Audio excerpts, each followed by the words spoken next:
नमस्ते दोस्तों। अगर आप किसी बच्चे से पूछे कि हमें आज़ादी किसने दिलाई तो उत्तर मिलेगा गांधी जी। अगर पूछे कैसे तो उत्तर मिलेगा अहिंसा, जो कि बिल्कुल गलत नहीं है मगर 100% सही भी नहीं है।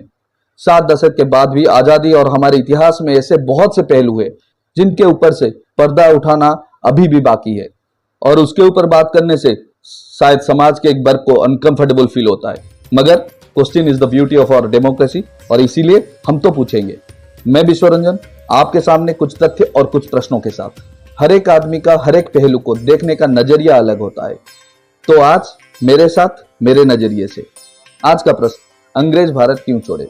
गांधी जी की अहिंसा या सुभाष की आर्मी? 1942 में गांधी जी स्टार्ट किए थे क्विट इंडिया मूवमेंट और 1943 में सुभाष ने शुरू किए इंडियन नेशनल आर्मी।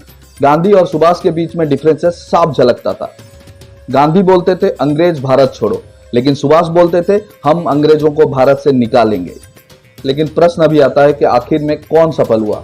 1944 में गांधी जी अंग्रेजों के सामने आंदोलन बंद करने के बदले में इमीडिएट इंडिपेंडेंस का प्रस्ताव रखते हैं, लेकिन तब के वाइसरॉय लॉर्ड वेवेल इस प्रस्ताव को नजरअंदाज करते हुए सीधा सीधा खारिज कर देते हैं और बोलते हैं कि इसके ऊपर बात करने का अभी समय ही नहीं आया है।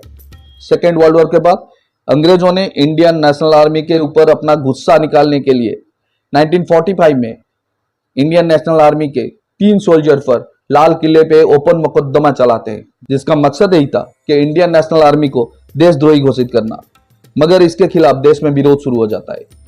तभी ब्रिटिश आर्मी में काम करे इंडियन सोल्जर के साथ पूरा देश उन तीनों सोल्जर के साथ खड़ा हो जाता है।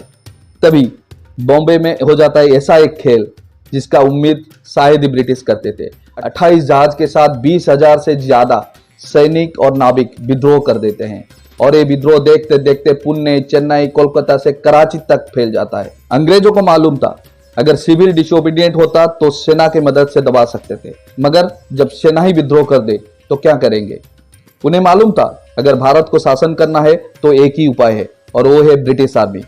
मगर दूसरे विश्व युद्ध में ब्रिटेन अपना 3,84,000 सैनिक को खो चुका था। इसके साथ 2100 करोड़ पाउंड के डेप्थ में जा चुका था, जिसके वजह से ब्रिटिश आर्मी को भारत में नियोजित करना मुश्किल हो गया था और ब्रिटिश आर्मी में काम कर रहे भारतीय सैनिकों के ऊपर अंग्रेजों को भरोसा ही नहीं था।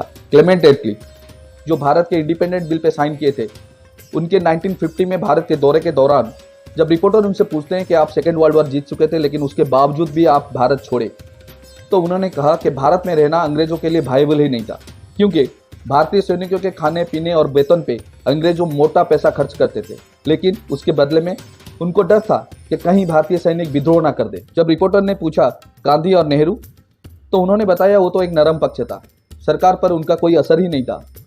तब यह प्रश्न उठता है कि जब हमारे इतिहासकारों ने इतिहास लिखा तो क्या सैनिकों के पराक्रम को नजरअंदाज कर गए या फिर नेताजी के एब्सेंट में गांधी और नेहरू को आज़ादी का सारा श्रेय मिल गया?